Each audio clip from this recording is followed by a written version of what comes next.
오늘도 지난주 이어서 사랑의 열매를 맺어라 라는 말씀으로 묵상하려고 합니다. 지난주 말씀에서 우리가 복습하면은 하나님은 사랑이시기 때문에 사랑은 영원하다 하고 묵상했습니다. 그리고 또 우리가 사랑으로 열매를 맺는 것만이 하나님 앞에서 평가를 받는다 하는 것도 말씀드렸습니다. 그래서 우리가 사랑의 사람이 되어야 된다 하는 것을 우리가 생각할 수 있어요. 사랑에는 여러 종류가 있습니다. 그런데 특별히 성경에서는 아가페 사랑을 강조하고 있어요. 아가페 사랑은 하나님의 사랑입니다. 그렇기 때문에 우리가 아가페 사랑을 실천하려면 먼저 하나님과의 관계가 선행되어야 되죠. 먼저 이루어져야 됩니다. 그래서 하나님과의 관계를 통하여 하나님은 저희들에게 아가페를 부어주시고 우리는 그 받은 아가페 사랑을 이웃에게 나누어 주는 거죠. 그래서 성경이 이렇게 말씀합니다. 거저 받았으니 거저 주어라. 주님으로부터 아가페 사랑을 거저 받아서 우리가 이웃에게, 형제들에게 그 사랑을 실천하는 거죠. 그러려면 우리가 아가페 사랑을 받으려면 먼저 주님과의 관계가 회복되어야 됩니다. 그래서 우리가 기도해야 되죠. 기도하면은 주님께서 제일 먼저 부어주시는 것이 성령입니다. 그 우리가 성령 충만을 받을 때에 성령의 열매가 맺어지고 그 성령의 열매, 첫 번째 열매가 뭡니까? 사랑이죠. 그런 사랑의 열매가 맺어지게 됩니다. 그래서 우리가 아가페 사랑을 실천하려면은 기도해야 되고 그리고 성령 충만을 받아서 성령님의 인도함을 쫓아 우리가 살아야 된다 하는 것이 바로 성경의 가르침입니다. 오늘 조금 전에 읽었던 창세기 45장에서는 요셉이 소개되고 있죠. 요셉에 대한 그 가족 사항을 우리가 묵상해야 됩니다. 요셉의 아버지는 야곱입니다. 야곱은 4명의 아내가 있었죠. 4명의 아내를 통하여 12아들을 생산하게 됩니다. 그 4명의 아내 중에서 라헬이 2 아들을 낳게 돼요. 바로 요셉과 베냐민입니다. 아들 순서로 따진다면 11번째와 12번째 바로 막내 아들이 되겠지요. 그래서 이 라헬이 막내 아들 베냐민을 출산할 때에 죽게 됩니다. 그래서 아버지 야곱이 요셉과 베냐민을 특별히 다른 아들들보다도 더 사랑하게 돼요. 그래서 요셉에게는 채색 옷을 입혀서 항상 야곱이 옆에 두고 다른 아들들은 양을 치며 그 무더운 땡볕에서 양을 치며 살아가도록 했지요. 그래서 다른 아들들이 요셉을 시기하게 됩니다. 거기에다가 또 요셉이 또 꿈을 꾸잖아요. 그죠? 꿈 이야기를 하니까 형들이 더 시기하게 됩니다. 그래서 저놈을 어떻게 죽이나 하고 나름대로 생각하고 있었던 거죠. 그런데 한 번은 형들이 세겜에서 양을 칩니다. 세겜 하면 어떤 곳입니까? 세겜 추장 아들이 디나를 범함으로써 야곱의 아들들이 그들을 죽이죠. 할례를 받게 하고 제일 고통스러운 3일째에 그 세겜에 있는 남자들을 다 죽입니다. 그래서 살인죄를 범하게 되죠. 그런데 세월이 흘러서 지금 자기 아들들이 그 세겜에서 양을 치고 있다는 거죠. 야곱이 깜짝 놀라서 항상 아끼던 요셉을 보냅니다. 지금 형들이 안전한가 안전하지 못한가 너가 보고 온나 하고 보냅니다. 그래서 요셉이 가는데 형들이 멀리서 보니까 채색 옷을 입고 있으니까 다 알 거 아닙니까? 저기 요셉이 온다, 요셉이 온다. 잘 됐다. 저놈을 죽이자. 이리 되는 거예요. 그래서 물 없는 웅덩이에 가두어 놓았다가 이제 언언합니다. 죽이자. 또 일부에서는 야, 동생인데 살려주자. 죽이자. 살려주자. 이런 상황에서 상인이 지나가게 됩니다. 그래서 그 상인에게 그냥 팔아버려요. 그 상인이 애굽에 가서 종으로 팔게 됩니다. 그래서 형들의 마음에는 항상 애굽하면은 자기 동생을 팔아버린 그런 죄책감, 그런 무게가 항상 마음에 있죠. 이제 요셉이 애굽에서 22년을 살고 있을 때 형들을 만나게 되죠. 그때 큰 기근이 있어가지고 형들이 쌀을 사러 애굽에 왔을 때에 형들은 요셉을 모르지만은 요셉은 형들을 아는 거예요. 보니까 형들이 쌀을 사러 온 거예요. 예. 이제 그래서 결국은 그 스토리 성경 읽어보면 아시겠지만은 요셉이 자기 자신을 결국 형들에게 알리게 됩니다.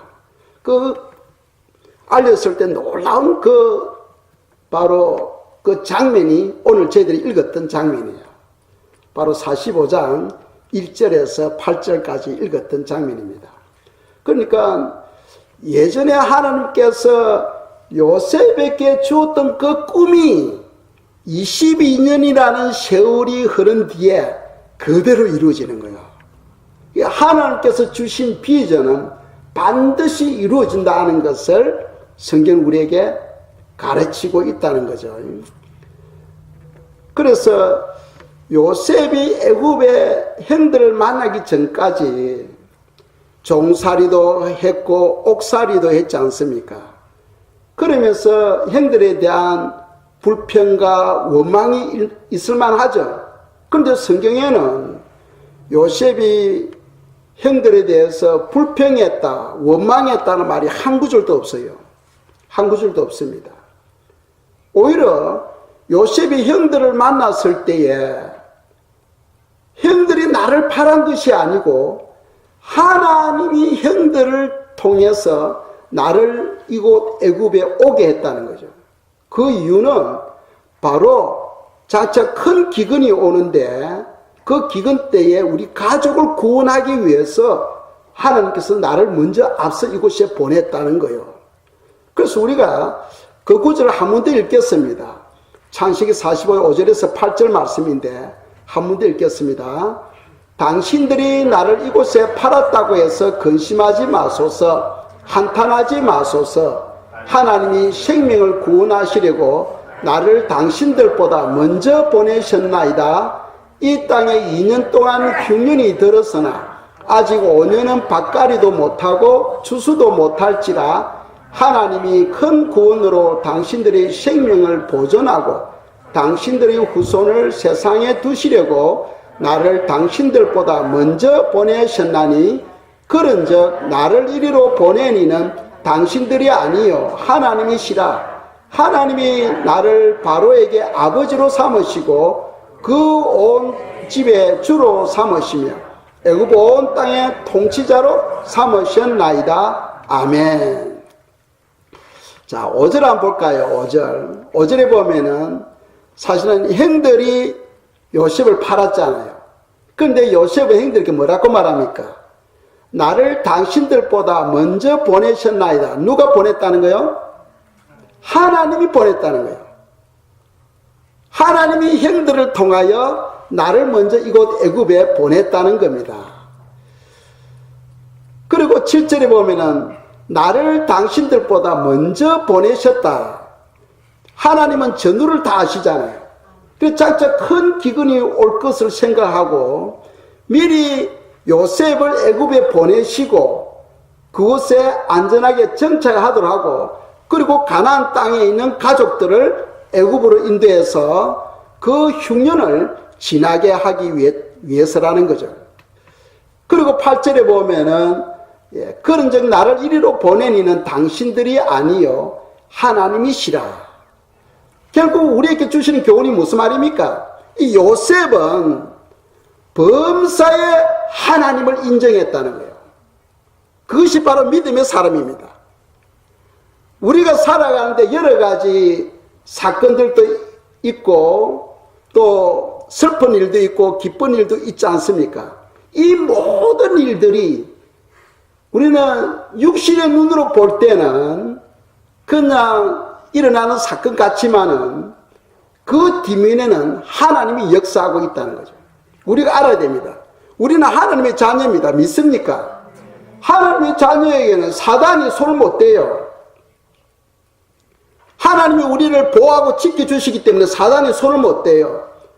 그럼에도 불구하고 우리에게 고난이 있고 또 사고가 일어나는 그 일 뒤면에는 하나님이 역사하고 있다는 거죠. 그 사람들은 그럽니다. 어떤 사고가 나면은 내가 예수님 믿는데 왜 이런 사고가 납니까? 내가 예수님 믿는데 왜 이런 병에 걸립니까? 하고 이야기합니다.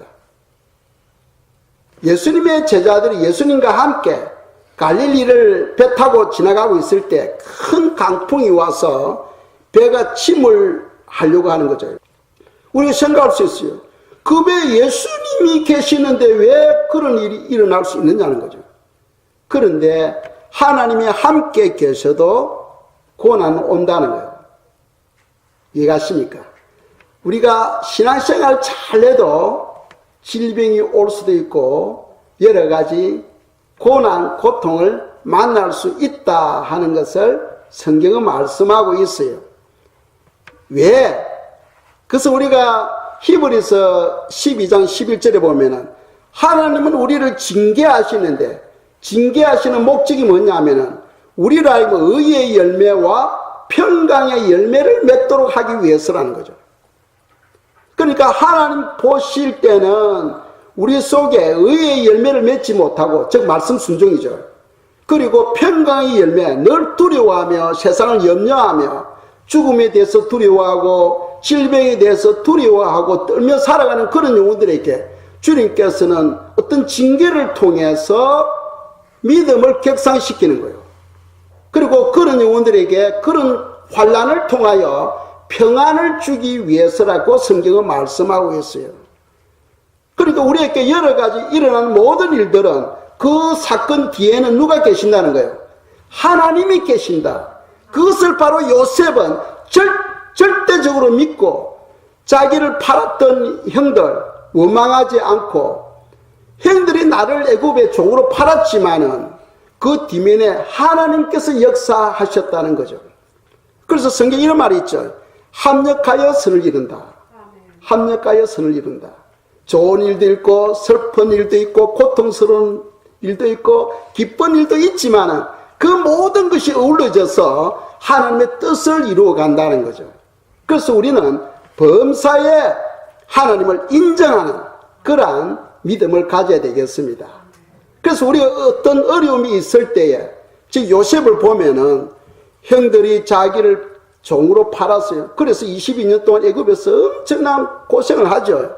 종살이도 하고 또 옥에 갇히기도 하고, 뭐 종살이 한다는 게 쉬운 게 아니에요, 사실은. 그 22년 동안 형들을 원망하지 않고 불평하지 않고 오직 하나님만 의지하며 살아가는 모습. 그리고 형들을 만났을 때에 이제 됐다, 내가 원수를 갚아야 되겠다, 이것이 아니고 오히려 형들을 위로하고, 그죠? 평안을 주는 그런 사건들, 이것이 바로 하나님의 사랑이라는 거죠. 그리고 또 요셉의 형들이 염려합니다. 아버지가 죽고 난다. 지금 아버님이 야곱이 살아 계시니까 우리를 지금 돌봐주고 일하는데 아버님이 죽고 나면 틀림없이 우리를 복수할 거다, 죽일 거다, 이렇게 염려하는 거죠. 그런데 이제 야곱이 죽고 난 다음에 요셉이 형들을 불러놓고 이야기합니다. 형들이 가족, 자녀들을 제가 다 보살피겠습니다 하고 약속해요. 그것이 바로 하나님의 사랑이라는 거죠. 그래서 성도들에게는 원망 불평이 없어야 되고 미워하는 사람이 없어야 됩니다. 원수도 여러분들이 뭐 마음에 원수가 있다 할지라도 요셉이 형들에 대한 그런 생각보다 더 큰 원수가 있겠습니까? 그런데 요셉도 형들을 용서하는 거 보면은 우리는 우리 주위에서 일어나는 나를 뒤에서 미워하고 욕하고 하는 사람들 얼마든지 우리는 그분들을 포용하고 그죠? 관용하고 사랑을 베풀고 용서할 수 있다 하는 것을 성경 우리에게 말씀하고 있는 거죠. 자, 우리가 사랑을 실천할 때 어떠한 축복이 있는가? 그것을 우리가 알아야 돼요. 알 때에 사랑을 해야 된다 하는 것을 우리가 깨달을 수 있어요. 그래서 주보에 보면 7가지 사랑의 열매를 기록해 놓고 있는데 뭐 열매 또는 축복으로도 우리가 표현할 수 있어요. 사랑을 실천할 때에 첫째로는 하나님의 아가페 사랑이 내 안에서 온전하게 이루어진다는 거죠. 하나님은 그냥 우리에게 아가페 사랑을 주는 게 아니에요. 그냥 주는 게 아니에요. 내가 나의 사랑을 실천할 때에 하나님은 아가페 사랑을 우리에게 부어주신다는 거죠. 한 구절 보겠습니다. 잠언 8장 17절입니다. 읽겠어요? 나를 사랑하는 자들이 나의 사랑을 입으며 나를 간절히 찾는 자가 나를 만날 것이니라. 아멘. 자, 여기서 보면은 나를 사랑하는 자들, 이것은 의지적으로입니다. 의지적으로. 이건 아가페 사랑이 아니에요. 내가 의지적으로 하나님을 사랑하려고 할 때에 나의 사랑을 입으며 합니다. 하나님께서 아가페 사랑을 우리에게 부어준다는 거예요. 우리가 하나님을 사랑할 때에, 우리가 이웃을 사랑할 때에 하나님께서 우리에게 아가페 사랑을 부어주셔서 그 사랑의 열매를 맺게 하신다는 거죠. 그러니까 나를 사랑하는 자는 이건 의지적으로 우리가 사랑하는 것이고 나의 사랑을 입으며 이건 믿음이죠. 내가 의지적으로 사랑할 때 주님께서 아가페 사랑을 부어주신다 하는 것은 우리의 믿음이에요. 그래서 그 믿음대로 이루어지는 거죠. 또 주님을 간절히 찾는 것, 그거는 우리의 힘이고 우리의 노력입니다. 노력할 때에 나를 만나리라. 이거는 믿음이죠. 우리가 주님을 간절히 찾을 반드시 주님은 우리에게 찾아오신다 하는 것을 믿는 거예요. 그대로 이루어지는 거예요. 그래서 의지가 믿음보다도 앞선다 하는 것을 우리가 알아야 되겠습니다. 그래서 첫 번째 우리가 아가페 사랑을 실천할 때는 하나님께서 아가페 사랑을 우리에게 충만하게 부어주신다 하는 것이고, 두 번째로는 우리가 사랑을 실천할 때에 많은 제사함을 받게 된다는 거예요. 많은 제사함을 받게 된다. 그래서 베드로 전서 4장 8절입니다. 읽겠어요. 무엇보다도 열심으로 서로 사랑할지니 사랑은 헛한 죄를 덮느니라. 아멘. 우리는요, 사람들이 예수님께 십자가를 통하여 우리 죄 문제를 다 해결해 주셨기 때문에 우리는 죄가 없다, 어떻게 살아도 상관없어 하면서 성도님들이 욕도 하고 또 도둑질도 하고 온갖 나쁜 짓을 행합니다. 은혜로 살기 때문이라고 이야기합니다. 그런 게 아니에요. 우리가 깨달는 죄가 있고 깨달지 못하는 죄가 있는데, 깨달는 죄는 성령님께서 기억나게 해주셔. 그래서 주여 용서해 주시옵소서 우리가 회개하면 그 죄 문제가 해결되집니다. 그런데 깨달지 못하는 죄가 많아요. 너무나 많기 때문에 성령께서 일일이 말씀하지 아니하셔. 눈으로 짓는 죄, 생각으로 짓는 죄, 손으로 짓는 죄, 가서는 안 되는 곳에 감으로써 짓는 죄, 많은 죄들이 있어요. 그런 죄는 우리가 사랑을 실천할 때에 주님께서 우리 속에 있는 그 눈에 안 보이는 그 죄들을 가려주신다는 거예요. 씻어주신다는 거예요. 아시겠죠? 그래서 이 사랑을 실천할 때에 우리가 많은 죄 가리움을 받게 된다 하는 것을 성경 우리에게 말씀하고 있어요.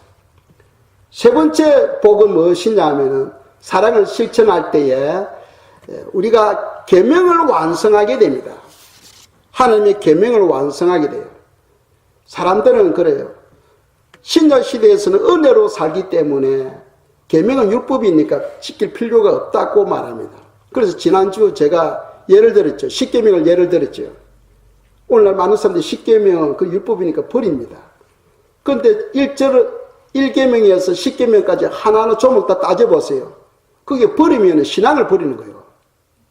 10계명 그 조각 하나하나를 버리는 것은 바로 신앙을 버리는 것과 똑같은 거예요. 예를 들어서 제5계명 내 부모를 공경하라. 그러게 율법이니까 이제 부모를 무시해도 된다? 그것이 하나님의 가르침이에요? 아니잖아요. 그렇죠. 그리고 또 제6계명은 살인하지 말라 했어요. 이제는 내가 예수 믿으니까 사람 죽이도 괜찮은 거예요? 아니죠.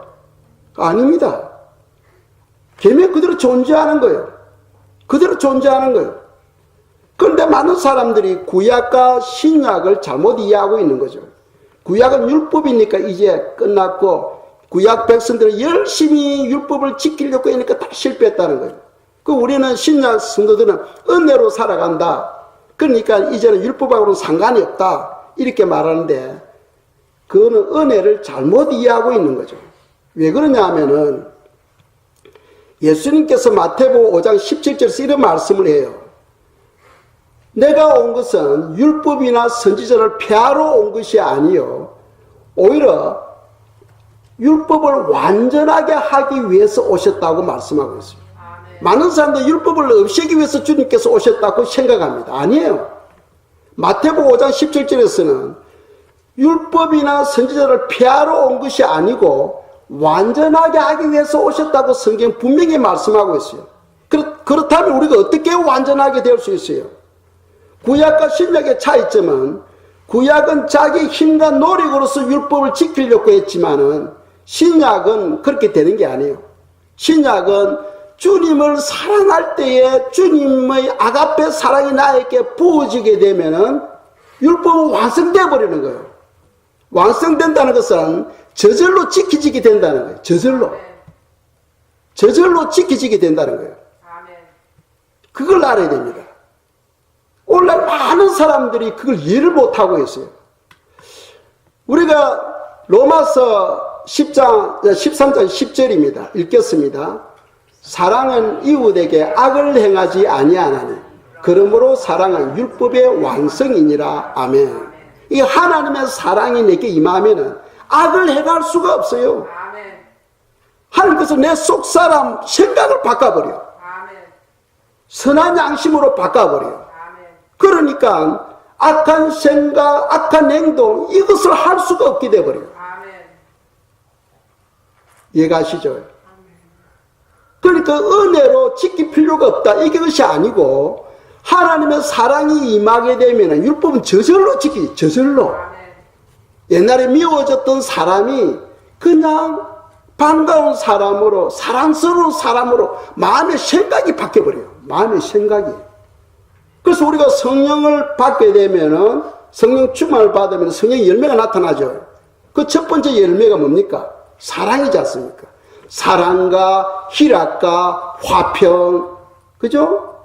화평. 그 예수 믿는 사람이 가는 곳에는 분쟁이 일어나는데 그곳에 가면은 화평의 평강의 열매가 맺어지게 되는 거예요. 성령이 충만하게 받으면 성도들은 희락, 기쁨이 충만하게 되는 거예요. 그런 역사가 일어나게 되는 거예요. 그래서 우리가 은혜를 우리가 바로 알아야 된다 하는 거죠. 은혜를 바로 알아야 된다. 요한복음 14장 23절입니다. 읽겠어요. 예수께서 대답하여 이르시되 사람이 나를 사랑하면 내 말을 지키리니 내 아버지께서 그를 사랑하실 것이요 우리가 그에게 가서 거처를 그와 함께 하리라. 아멘. 자, 많은 사람들이 생각해요. 나 하나님을 사랑해. 그죠? 우리 예수 믿는 사람 다 하나님을 사랑하지 않습니까? 그런데 구약 백성들도 그랬어요. 선지자들은 하나님을 사랑해라 했는데 구약 백성들이 질문합니다. 어떻게 해야 하나님을 사랑합니까? 어떻게 해야 하나님을 사랑합니까? 하고 질문합니다. 하나님을 사랑하는 것을 어떻게 하는 거예요? 하나님의 말씀을 지키는 거라는 거예요. 말씀을 지키는 거다. 그런데 구약 백성들은 말씀을 지킨다고 했지만 그들은 지키지를 않았어. 그 예수님께서 바리새인들에 관해서 제자들에게 말씀하죠. 그들의 말은 듣되 행동은 본받지 말라는 거예요. 본받지 말라. 말은 하나님의 말씀을 하는데 행동은 말씀하고 상관없이 행동했다는 거예요.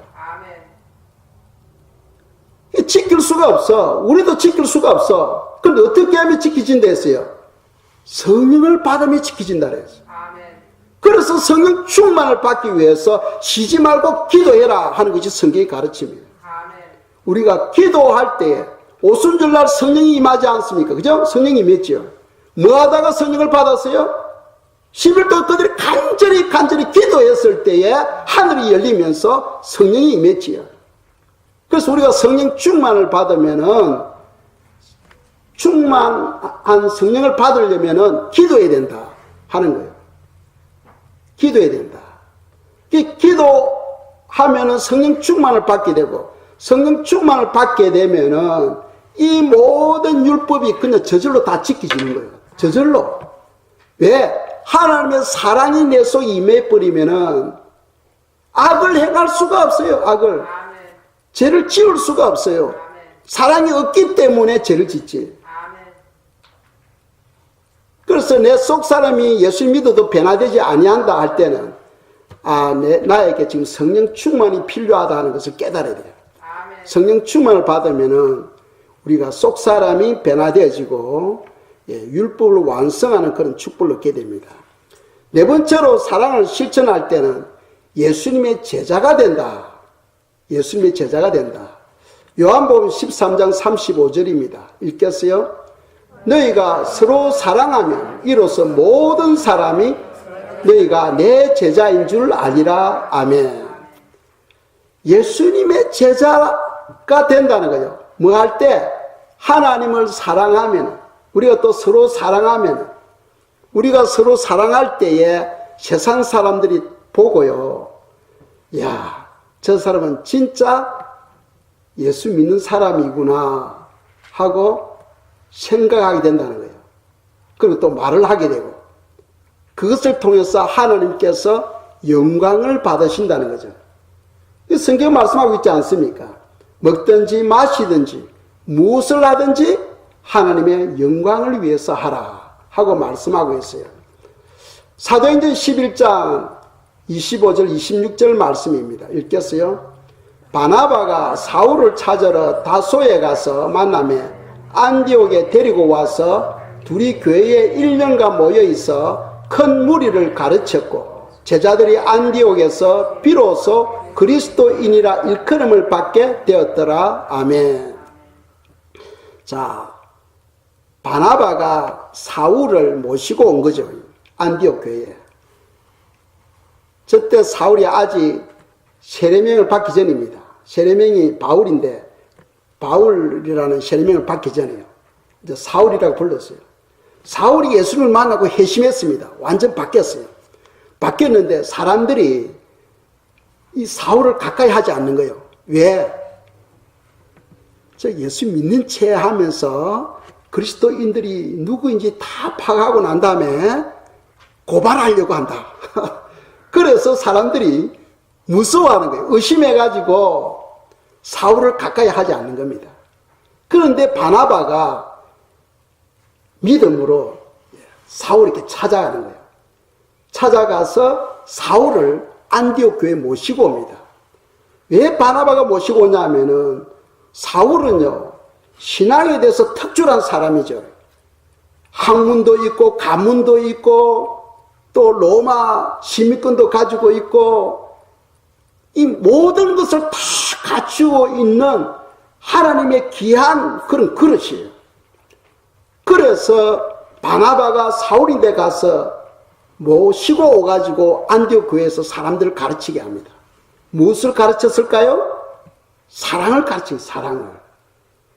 그래서 안디옥 교회가 1년 동안 제자 훈련 받고 난 다음에 그들이 삶이 완전히 바뀌어버렸어요. 그래서 세상 사람들이 안디옥 교회 성도들을 뭐라고 부르냐면 그리스도인이라고 부르는 거예요. 그리스도인이라는 것은 그리스도를 닮은 사람이라는 거예요. 그리스도를 닮은 사람. 세상 사람들은 여러분들을 볼 때 어떻게 봅니까? 저 인간 때문에 나 교회 안 가. 이렇게 보여집니까? 안 그러면 저 사람 때문에 나도 교회 가야 되겠다. 이렇게 보여지고 있습니까? 주님은 우리에게 세상의 소금이요. 세상의 빛이 되려 했어요. 소금이 소금의 맛을 내지 못하고 빛이 빛을 내지 못한다면 그냥 길거리 그냥 흙과 같이 버려버린 거예요. 하나님은 우리에게 세상의 소금이요 빛이 되려 했어요. 그래서 세상 사람들이 우리를 바라볼 때에 저 사람이 다니는 교회 나도 다니고 싶다. 저 사람이 믿는 하나님 나도 믿고 싶어. 이렇게 비춰져야 되는 거예요. 그런데 세상 사람들이 기독교인들을 볼 때, 저런 인간 때문에 나 교회 안 가. 저 사기꾼 때문에 나 교회 안 가. 이렇게 비춰진다면은 세상 사람들로부터 비난을 받을 뿐 아니라 하나님으로부터도 얼마든지 버림을 받을 수 있다 하는 것을 우리가 알아야 됩니다. 왜 그런 거 아십니까? 지난번에 그 토기 이야기했죠. 토기장 그릇을 만들어서 그릇을 만들 때는 토기장이가 원하는 그런 그릇이 있을 거예요. 그런데 만들고 나니까 원하지 않는 그릇이에요. 그럼 어떻게 한다 했어요? 깨버린다고 했잖아요. 깨버린다. 다시 또 만드는 거예요. 하나님이 우리를 은혜로 구원시켜 주는데 구원시켜 준 목적이 있다고 되어 있죠. 에베소서 2장 10절에 보면 선한 일을 하도록 하기 위해서 우리를 불러주셨다고 되어 있어요. 그런데 우리가 은혜로 구원받았는데 선한 일을 하지 못하고 악한 열매가 맺어진다면 얼마든지 하나님께서 버릴 수 있다는 거예요. 그래서 우리가 신앙에는 변화가 있어야 된다. 그 변화는 무슨 변화? 사랑의 사람으로 변화되어져야 된다 하는 거예요. 그래서 안디옥 교회가 교육을 받고 세상 사람들이 안디옥 교회 성도들을 그리스도인이다 하고 불렀다는 거예요. 그리스도와 닮은 사람이다. 그리스도는 사랑을 보여줬잖아요. 사랑을. 그죠? 사랑을 실천했지 않습니까? 몸소 사랑을 실천했어요. 그래서 자기 목숨까지도 드리죠. 모든 인류의 죄를 짊어지고 그 죄값을 치르기 위해서 죄의 삭은 사망이니까 결국 주님이 십자가에서 죽게 되시는 거죠. 그 사랑을 표현하게 됩니다.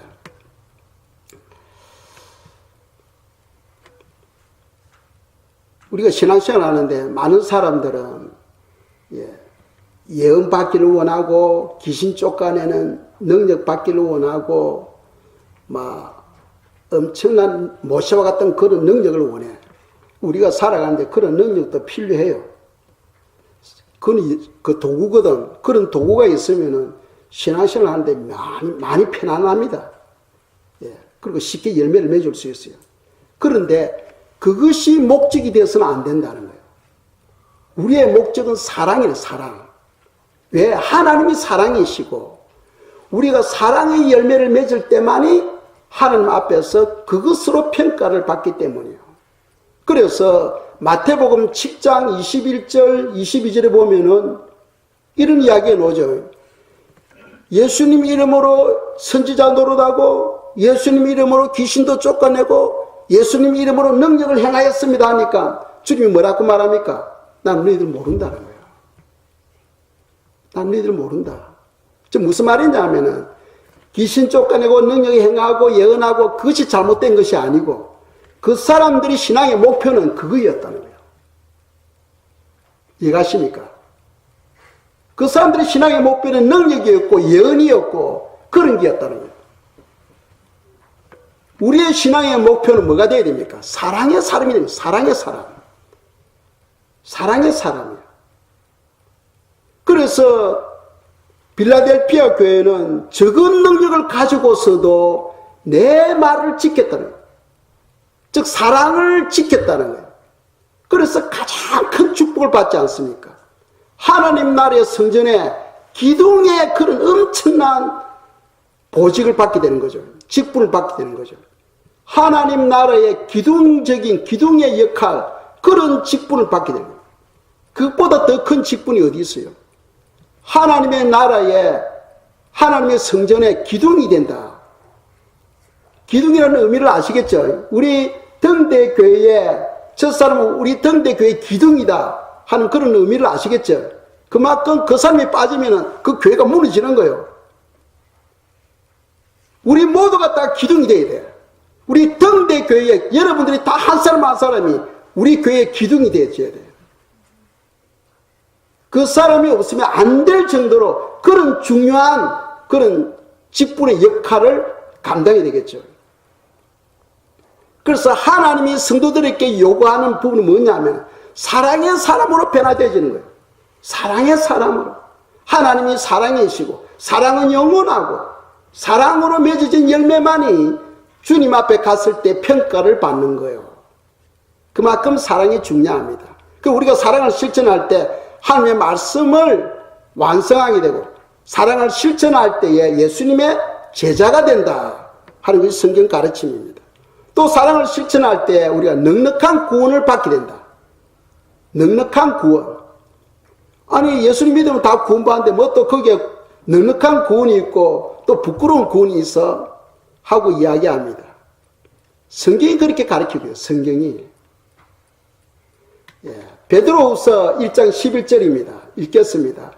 이같이 하면 우리 주 곧 구주 예수 그리스도의 영원한 나라에 들어감을 넉넉히 너희에게 주시리라. 아멘. 하나님의 나라에 들어감을 넉넉히. 그 말씀은 무슨 말이냐 하면은 엄청난 영광 가운데서 구원을 받는다. 엄청난 영광 가운데서. 그 반대로 부끄러운 구원도 있겠죠. 성경 마태복음 쭉 읽으시면 나오잖아요. 천국 외곽에, 그죠? 천국 외곽에 떨어지는 자는 이를 가며 슬피 울게 되리라 하고 돼 있잖아요. 그건 지옥은 아니에요. 천국 외곽이지. 천국 외곽에 떨어지는 사람들도 있다는 거예요. 거기는 천국은 천국인데 천국 외곽입니다. 성 밖입니다. 그 부끄러운 구원이에요.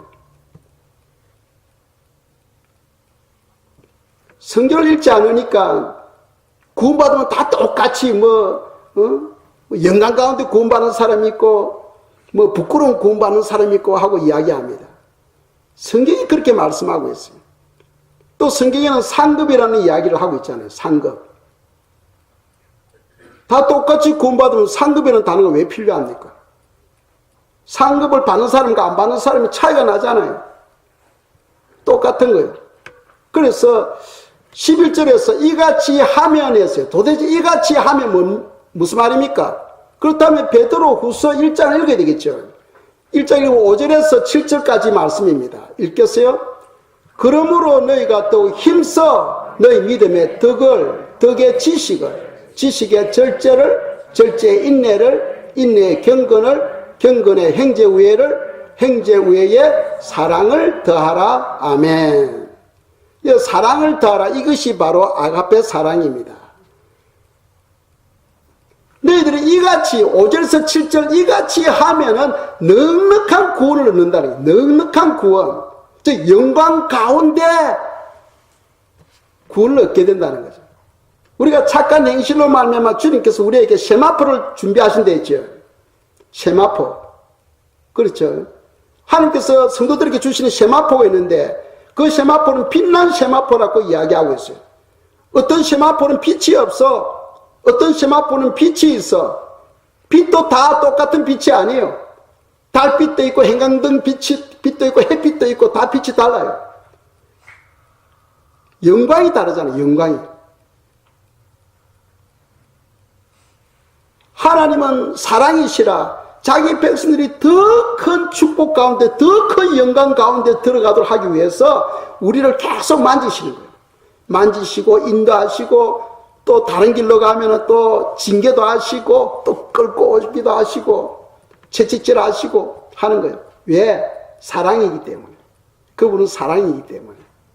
만약 그분이 사랑이 없다면 네 알아서 해라 그냥 내버려 둘 거예요.